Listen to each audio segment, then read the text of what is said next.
Welcome to FFCC's Off the Menu with me, Minnie Jacob. This is where we share stories and ideas, meet industry professionals, find out who they are, what they believe in, get to know them better, and find out how they got to where they are and the lessons learned along the way.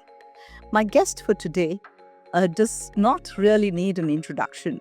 He's got decades of experience of managing international restaurant chains, both in the US and the Middle East, and a certified mentor and coach, always willing to help people grow.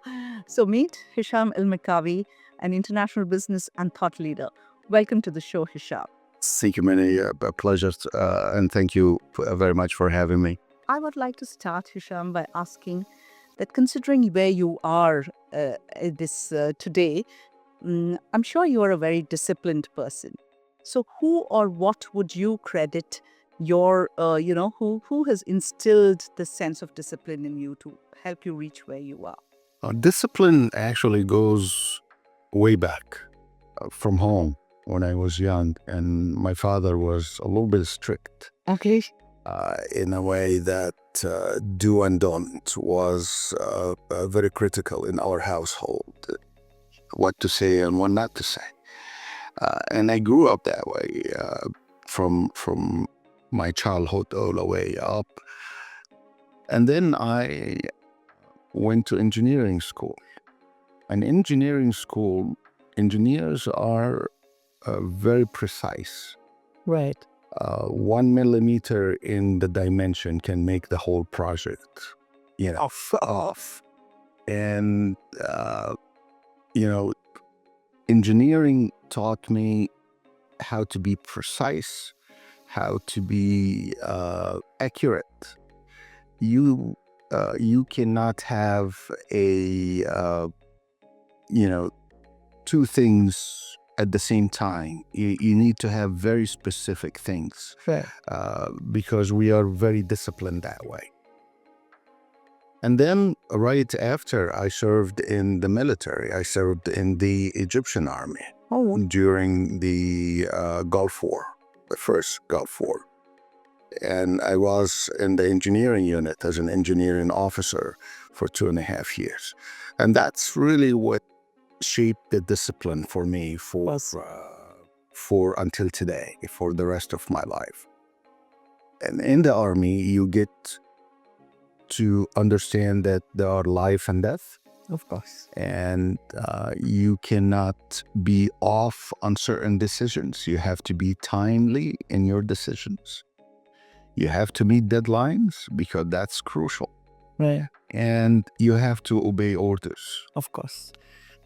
When you put all of that together, I have a say, what I tell people, we have our own, each one of us has his own smoothie. It's a blender that you put your life experience all together. Right. And each one of us has a different taste of the smoothie based on the ingredients and what. Absolutely. The good part about this, we all have our full 24 hours. And the great part about this, we all have the same nutritions, but it's just different. Somebody have a sweet and sour, somebody has a sour, somebody has sweet. Yes. And all of that, but the nutritions maintain or remain the same. And I think this is the how God created all of us. We are getting the same amount of nutritions, but we just our experiences are all different. Some people have more money than the others, but the other has more health than the other, and so on and so forth. So discipline really go back. And then working for a big organization early in my career, like Yum Brands in the US, and learning how to really get things done on time. So that created with me, I am very big on meeting deadlines, for example. I'm very disciplined on meeting deadlines. And people learn that with me the minute they join my team, that deadlines for me is huge. Sacrosanct. You cannot, We understand that there's sometimes outside of the control of people that you have stuff happen.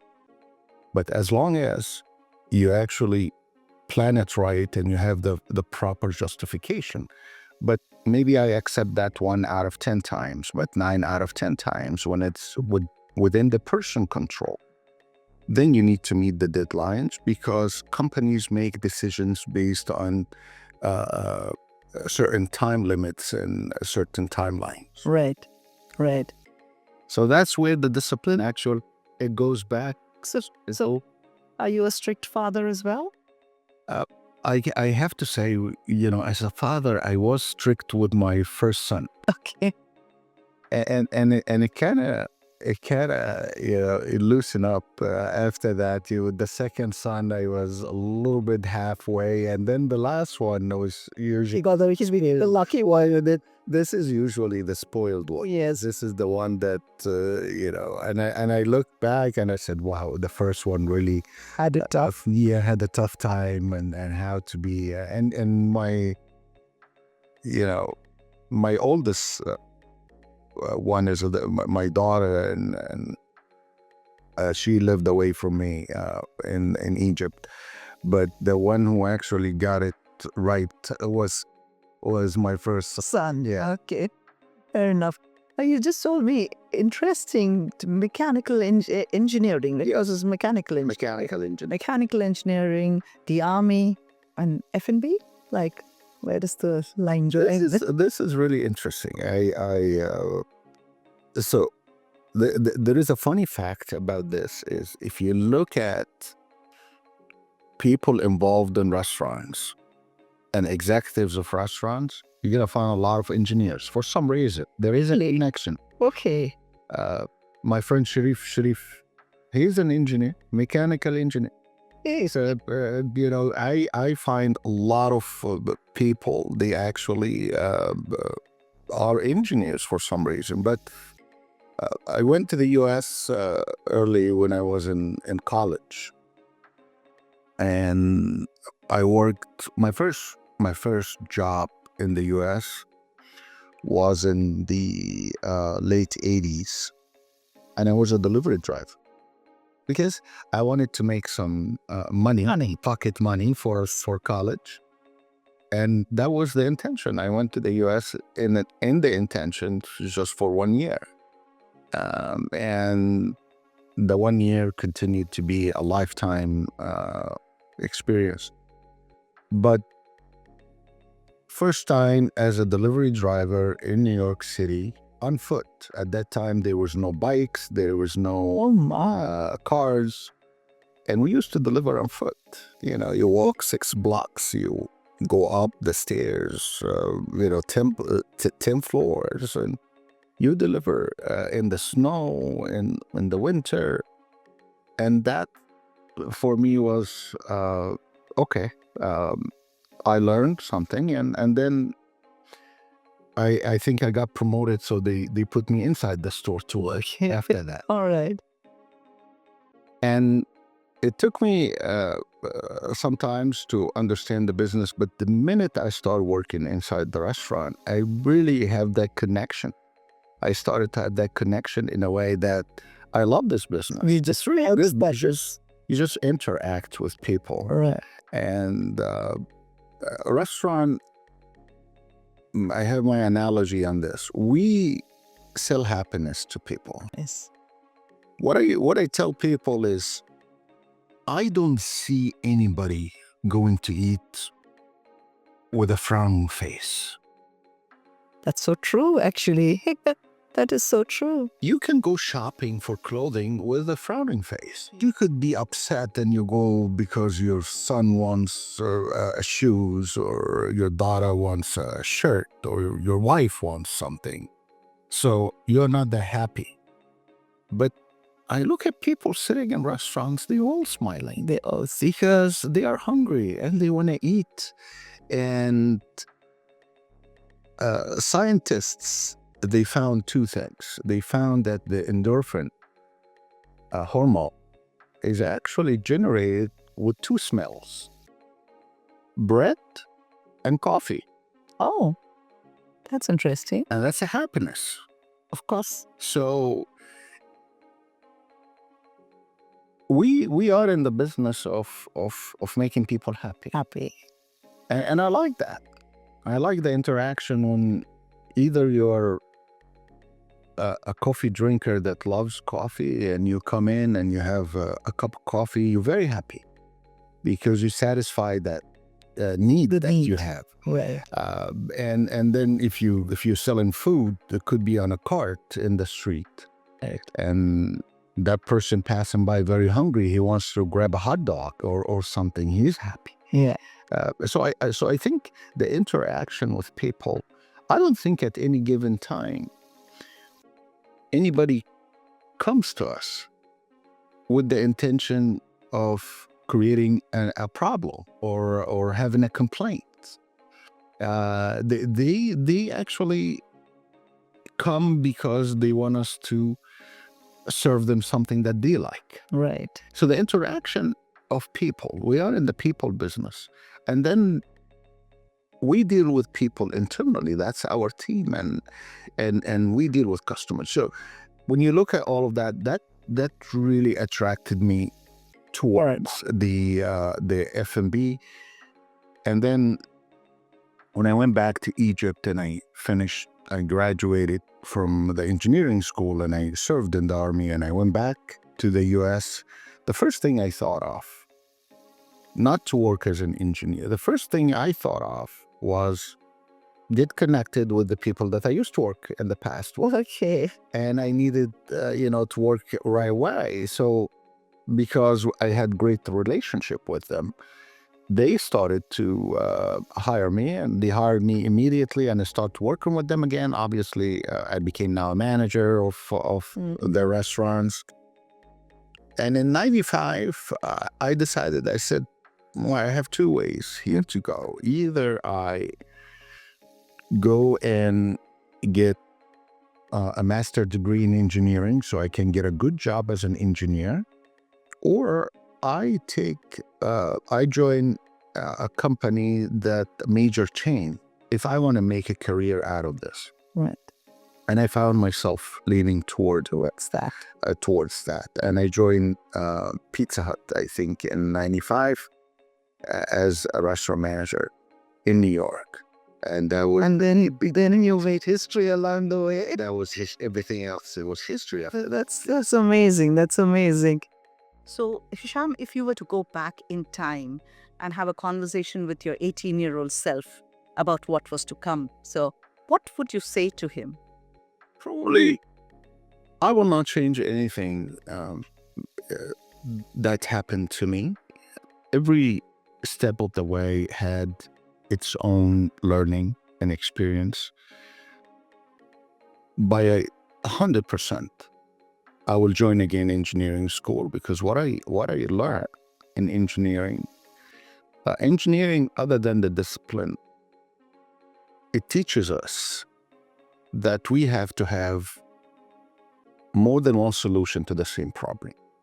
Okay. So open the paradigm of our thinking and how we can get creative. Mm-hmm. It teaches us how to be very disciplined in planning. We have to plan. Right. If you start a project, you have to have a project management plan, right? course. You have to do that. Absolutely. And that maybe works in the engineering, but also works in business. Absolutely. If we don't plan it, if we fail to plan, we plan to fail. That's how it usually is.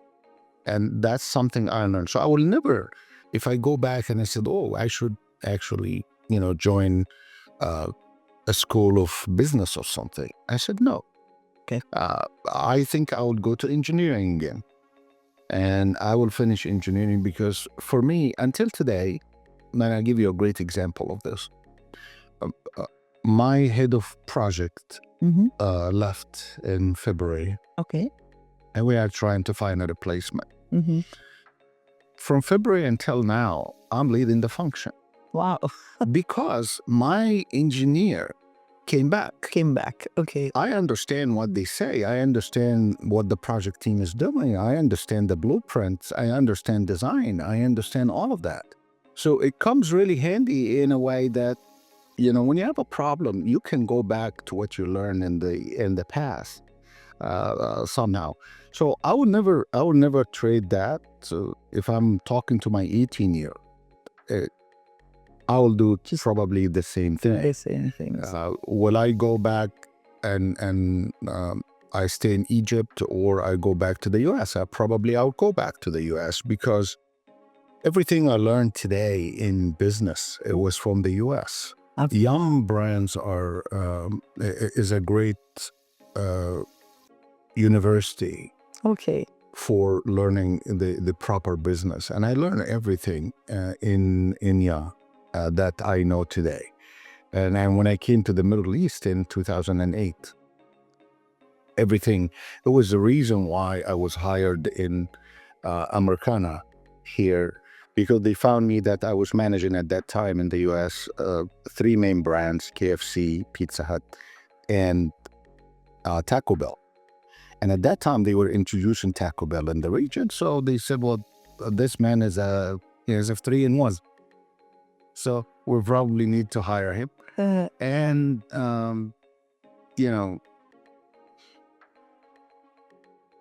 US, yes.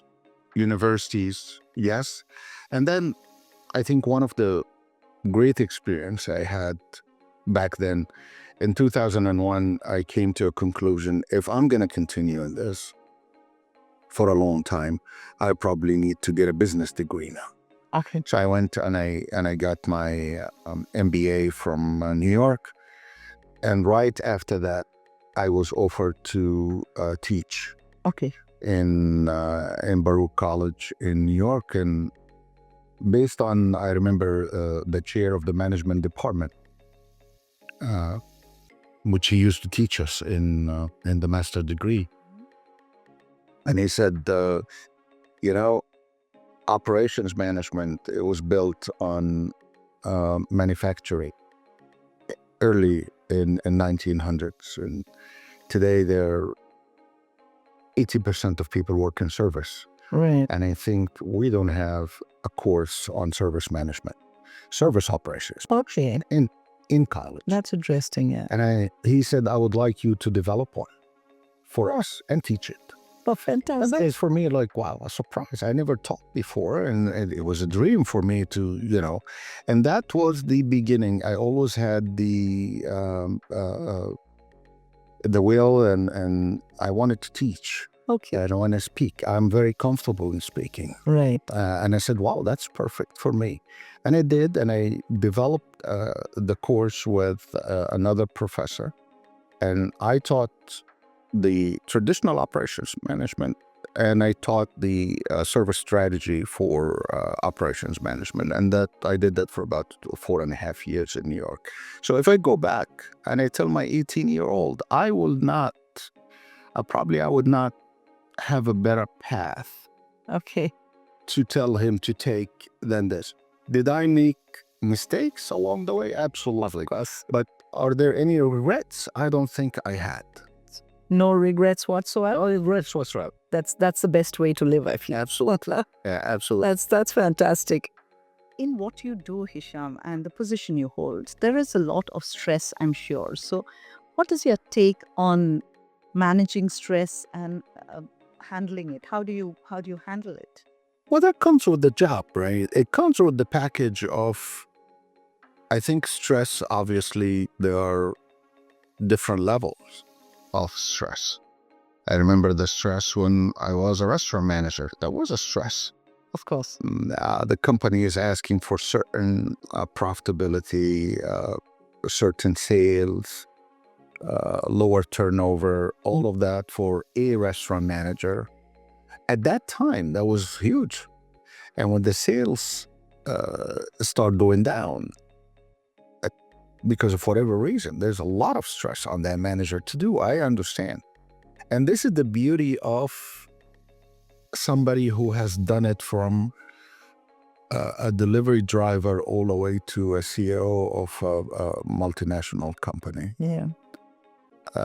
Because when I talk to the restaurant manager, I understand what they go through. Mm. I am not just a white-collar guy coming to tell them, what to do. I understand what the shift supervisor... You've experienced it. Because I know it. Yes. I know it. But at the same time, I'm very aware of any excuses that's... Makes it easier to figure it out. I have done that before, right? So it goes both ways. So I think stress, it comes with the job on a different level, and the more you go up the ladder, the more the level of stress. But I learned something very early in my career is, if I get stressed out over today's problem, I may resolve it, but tomorrow would be another problem. Yes. Our business, we are here to actually, in our positions, no matter what leadership position we do, we're here to lead people to do the right thing and to grow people and to advance their careers and do all of that stuff. But problems and day-to-day problems will always exist.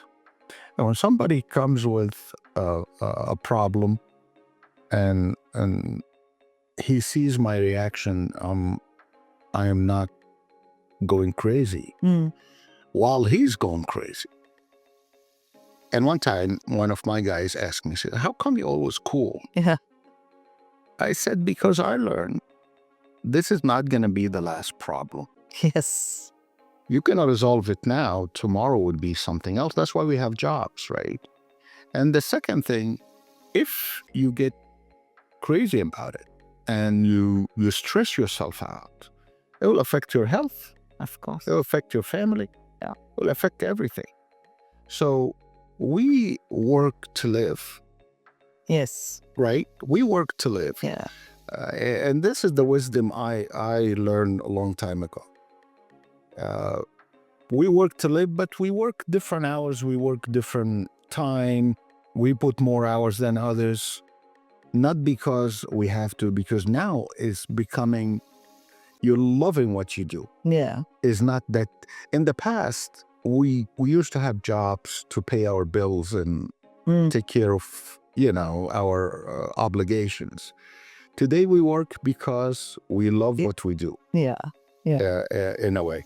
So it comes within time.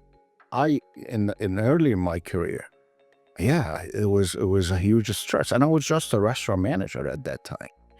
But today, when responsible for 6 countries, for a brand that a great brand internationally, have a much bigger team, I think I learned to how to navigate through stress, especially in my position, and all the CEOs of companies, they have to deal now with different stakeholders. Of course, now you have to deal with shareholders as well.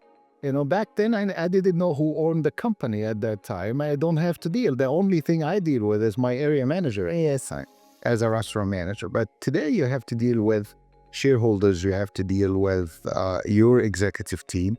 And at the same time, you still have 100% obligation towards your customers, making sure that the brand is actually delivering on the promises of the brand. And that's a lot of work for a brand to deliver on the promises of its promises, because you can say so many things, but if you are not acting upon it, then the brand starts shaking and people will not believe the brand anymore. So this is how I learned to navigate through stress. Great. You talked about loving what you do, and I think that's where the gray line comes. Do you think work-life balance is achievable? I mean, how do you manage that? I think the work-life balance is not, we always say it, but it's not really how it should be. Because life and work, they are not equal. Okay. work is 1/3 of the 24 hours. So we have 2/3 outside of work. Right. So work and life balance, I never believed in that, Okay. because I think work is part of life. Mm. It's within Mm. life. So they should not balance. That's number one. And I said before, I think we work to live. Right. So if work within life and we love what we do, sometimes you find yourself putting more hours to work because that's what you love to do. Hmm. It doesn't mean that you sacrifice the time for the family or Yourself. yourself or something like that. And I think in the US, for example, on the Western side of the business, in Europe or in the US, it's very determined when you work and when you're off work. And what we see is people really respect that. So after 6 o'clock, nobody calls you. Hmm. On the weekend, nobody actually send you an email, Right. because he wants also to enjoy his time off. Yeah. When I came to the region in 2008, I find that a little bit, there's no balance there in that regard. You still find yourself receiving probably emails on the weekend. You still find yourself people calling you after 9 o'clock at night. Hmm. And I found that in the region here is not really disciplined Right. the way that we Yes. experienced it in the US. But it's up to the person to really draw the parameters Hmm. of this Right. and tell people, my phone is the least phone in the company that receive phone calls, Really? for two reasons. One, that I empower my people too much to make the right decisions It's and fantastic. to make the decisions either they are right or wrong. And I think that's how it should be. Right. Micromanaging never was the style that I like. And macro management, that has been my style all along. I like what Steve Jobs said. We hire people to tell us what to do, not to tell them what to do. So we hire talented people to do that. And then my first month on the job, I make it very clear to people, let's make sure that you make the decision. If I'm gonna hold hands and help you in every decision and you are afraid to do, don't be afraid to make decisions. I know you're gonna make mistakes, but that's okay. That's part of who we are as human. Yeah. And we move on. The only thing, what I don't like is there are mistakes and there are stupid mistakes. The stupid mistakes for me is when you make the mistake twice. Yeah. Now you did not learn from the first one. From the first one. So I think to answer your question is, I never believed in the work-life balance because it should not balance. And two, if work is part of our life, it's up to us to actually put limitations on what we do. But if we love it so much and I'm putting voluntarily, Then I am absolutely fine. I could be watching a movie or I could be doing an analysis on something at work that I enjoy much. Yeah. That's perfectly fair enough. Fair enough. Absolutely. In the job that you do, have you faced any ethical dilemmas and how have you dealt with it? I think it's like the stress. It comes with the job. Comes and goes. It has part. We do not live in an ideal utopia world. We have people sometimes. We have ethical behaviors every now and then. But this is part of, and restaurant business in specific, it has some, probably because we deal with many layers and we are a cash business. So people deal with cash all the time, Right. from a cashier level all the way to, restaurant managers and so. So we find every now and then, I mean, in 29 years, I have seen so much, and I have learned so much about how sometimes ethical things can happen and unethical things can happen. And this created with me, for me, it's in my organization, I can forgive too many things, but I cannot forgive ethical behavior. It's a no-no. It's an absolute no. It's absolutely non-negotiable. I'll tell you a story. When I was so I was in New York, and I had the job with Yum. I was at that time as a senior area manager for in big part of New York, and then I was teaching at the same time. And then the same company at that time was a franchise. They acquired a region outside of New York in the Mid-Atlantic region, which is Maryland, Virginia, West Virginia, part of that. That's why my home is in Maryland today, because I moved then.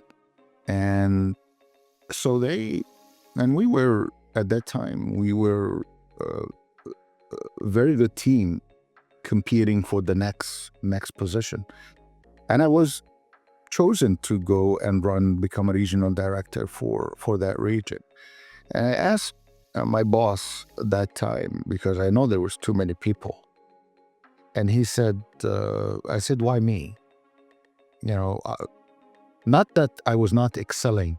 I was a top performer in the company in my position. This is why I'm saying, to move to the next level, you have to really excel where you're at.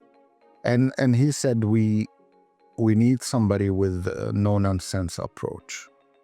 And I was known in the company for that. Okay. And this region hasn't made money at that time for 11 years. Okay. It was non-profitable for 11 years. And they wanted to turn it around very quickly. And they needed somebody that it goes there, fight bureaucracy, fight the nonsense, fight any unethical behavior, and turn the region around very quickly. Franchise, as you know, they need the money very quickly, very fast. And this is another highlight probably in my career. We were able to, because of the no-nonsense approach, we had to change big part of the team that was working. We had to put rules and regulations and work ethics a certain way. We broke even in the first year. We made money in the second. Wow. After 11 years of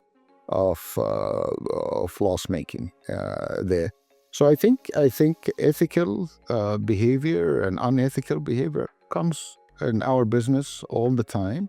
Just how we deal with it, I don't think we cannot ever eliminate it.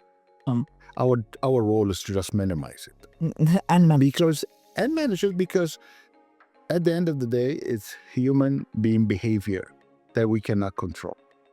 We can control too many things, but we cannot control human. all right. Fair enough. What would you say is the best advice you have got in your career? Best advice, I got it from my dad when I was young. Say the truth, even if it hurts. And I didn't understand it as a child at that time, because as a child, you lie because if you did something wrong, right? And we are afraid. Knowing my dad was very strict, and he one time told me, and he caught me when I was young as a child lying because I was afraid of him. And he said, just say the truth, even if it hurts.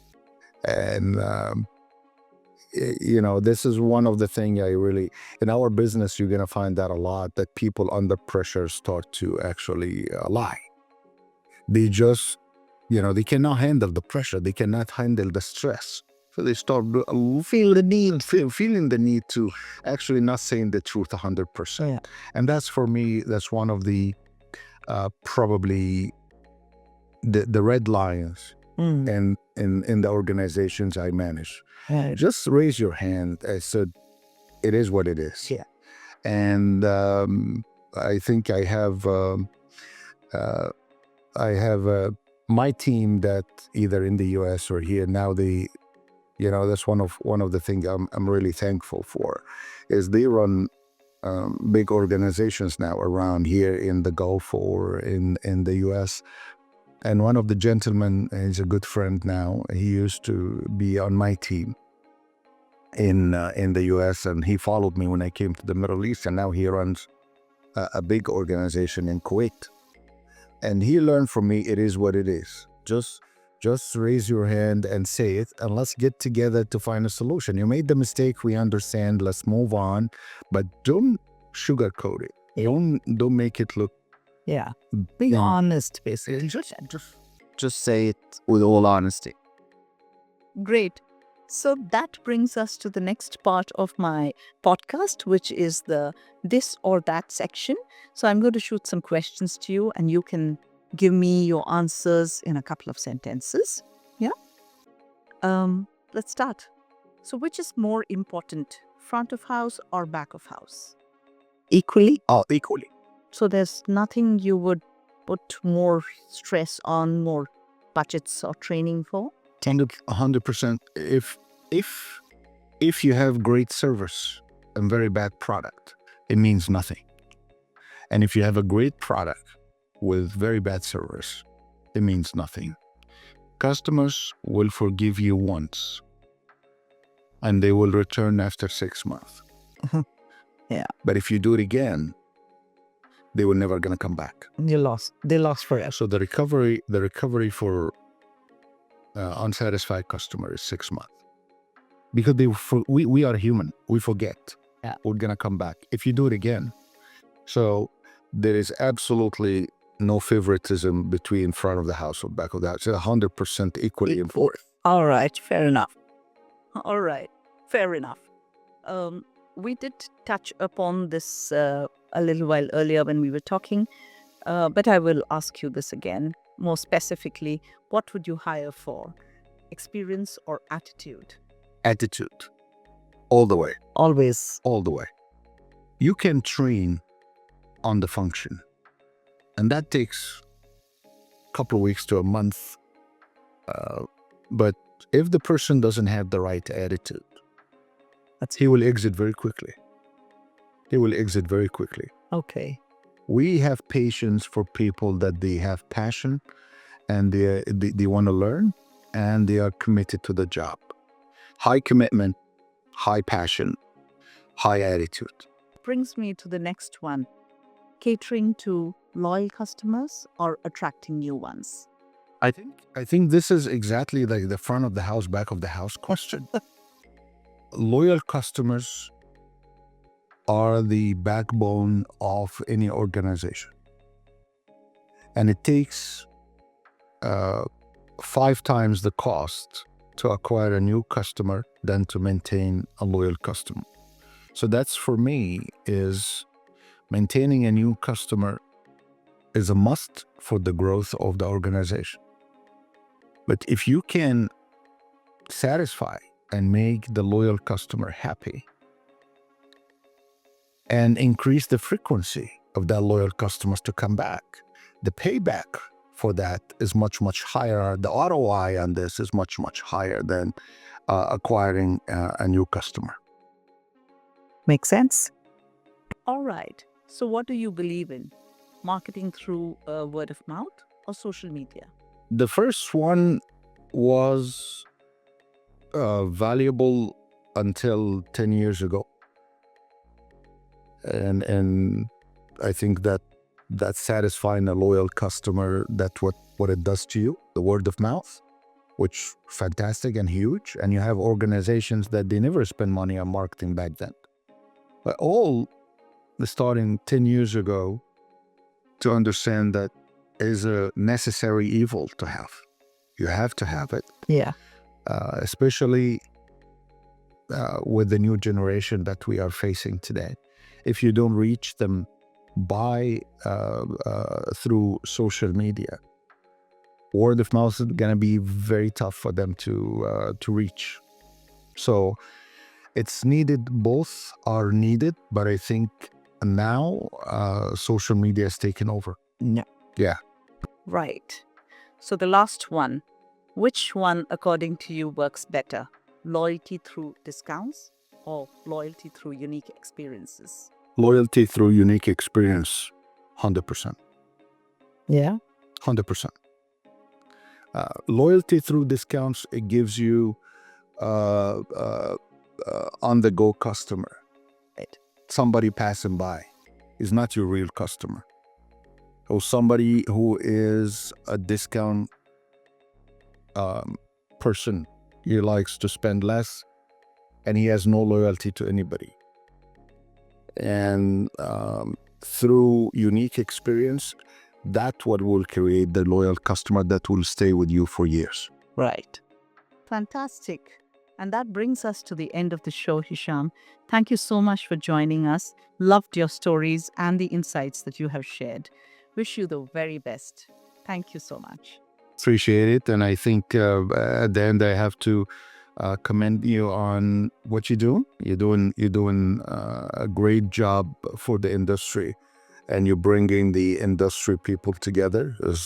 Yesterday's event was fantastic, and it's always great for us to see old friends and good friends and people we haven't seen for a long time. So thank you for what you do, and I'm really seeing a lot of future and potential for what you do, and wish you all the best and all the success for you and Josh. Thank you so much, Hesham. Means a lot. Thank you. Thank you.